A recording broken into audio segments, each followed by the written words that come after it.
pour les personnes qui sont debout ou qui sont dehors, je rappelle que la chapelle des anges, en contournant la basilique, est ouverte et que la célébration peut se voir en direct sur les écrans dans la chapelle des anges. Ce sera quand même plus commode pour entendre d'être assis. Nous aimons, frères et sœurs, les anniversaires. C'est bien les anniversaires. Nous aimons les commémorations. On aime défendre nos idées, alors on va faire des manifestations. En France, c'est une spécialité.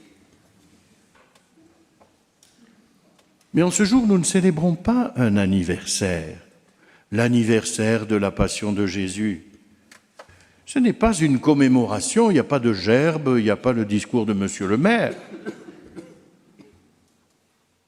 célébrons pas un mythe, la gentillesse. Ne célébrons pas une idée. Non, frères et sœurs, ce n'est pas une idée que nous souhaitons voir triompher. C'est un événement de l'histoire des hommes.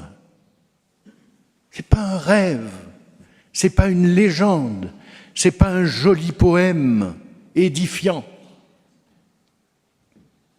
Le procès, la souffrance et la mort de Jésus sont enracinés dans l'histoire des hommes. Nous le proclamons dans le credo, tous les dimanches, crucifié pour nous sous Ponce Pilate. C'est bien dans l'histoire des hommes. On doutait un temps de l'existence de Ponce Pilate jusqu'à ce qu'en Terre Sainte, on trouve une stèle avec son nom. Mais oui. Alors bon, nous vivons à une époque où la société cherche toujours davantage à gommer toute référence chrétienne de son paysage quotidien, ça gêne. Pourtant, mais nous sommes bien en 2025 après Jésus-Christ. Après Jésus-Christ, c'était il y a 2025 ans. La passion, la mort, la résurrection du Christ représentent donc, et il faut nous le redire, ça semblerait une évidence, mais pas du tout aujourd'hui, il faut le redire, au cœur de l'histoire humaine, l'événement central de notre histoire humaine, c'est la passion, la mort et la résurrection du Sauveur. C'est ça qu'il y a au centre. À partir de là, on a compté 2025 ans. Il ne s'agit pas d'entretenir une simple tradition religieuse sympathique, on a un petit rameau pour aller porter à mamie. Non, il s'agit de célébrer le sens même de l'existence humaine. Ce que ça veut dire que d'être là. Est-ce qu'on est un petit miracle de la biologie qui va finir, on ne sait trop comment? Jésus, regardez-le, il ne se dérobe pas devant son destin. Il s'offre aux outrages des hommes. Voyez-vous, au centre de l'histoire, il y a cet événement, et qu'est-ce que c'est que cet événement? C'est le dessaisissement de Jésus jusqu'à sa mort sur la croix, le dessaisissement de lui-même. Le centre de l'histoire, c'est Dieu qui se dessaisit de lui-même. Depuis 2025 ans, toute notre histoire nous montre que Dieu est battu, qu'on lui crache dessus avec mépris. Et lui, il s'abaisse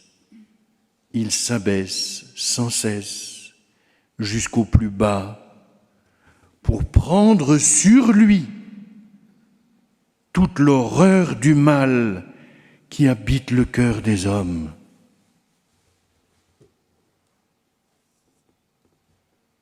C'est cela qui se passe. Jésus absorbe toute la puissance du mal et de la mort, toutes nos violences et nos haines.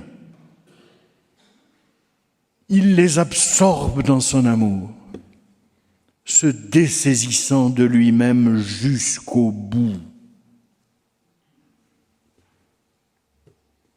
C'est aujourd'hui que nous vivons de tout notre cœur et de toute notre âme cet événement central de l'histoire. La liturgie, si elle est développée, ce n'est pas un théâtre sacré.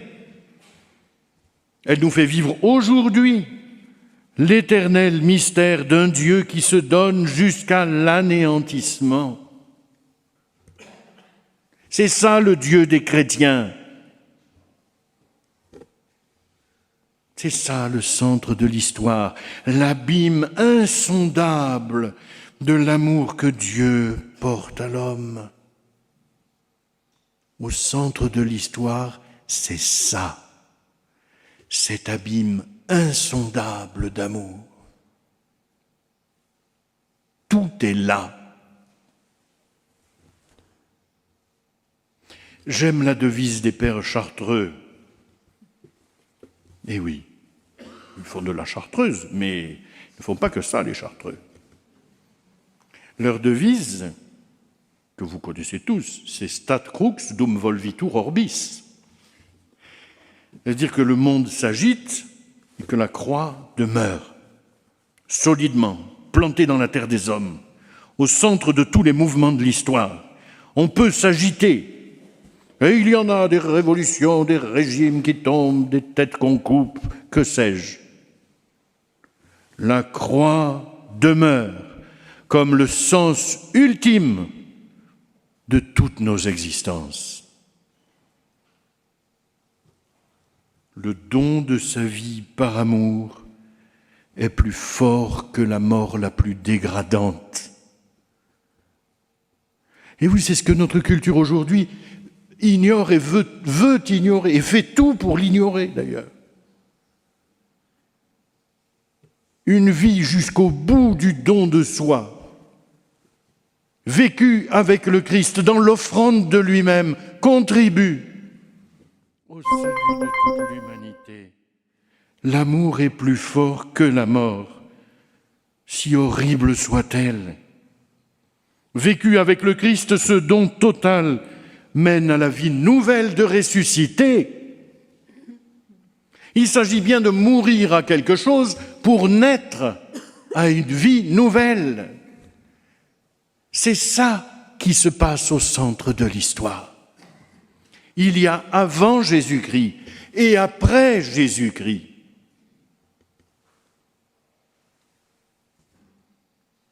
Le chrétien ne rejette pas la croix.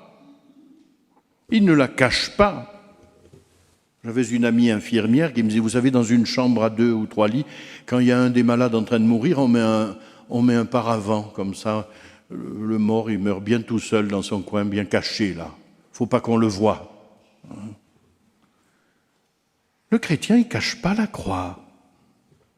Au contraire, il la met à l'honneur, il l'embrasse, il la fait sienne, parce qu'il sait que la croix est capable de transfigurer en gloire toute souffrance. Quand toute souffrance se fait vivante offrande d'amour avec Jésus-Christ. La croix est ce signe paradoxal de l'humiliation extrême et de la victoire absolue. Tout au long de cette semaine, chers frères et sœurs, suivons le Christ sur ce long chemin d'humiliation, de douleur et de pleurs qui nous mènera jusqu'à la vie nouvelle de Pâques. Mourons avec le Christ pour ressusciter avec lui, pour proclamer dans la sainte nuit de Pâques ce « je crois » qui transforme notre vie et fait basculer le monde de la mort à la vie. Nous entrons maintenant, en ce jour, dans la semaine du plus grand amour que la terre ait jamais porté. Amen.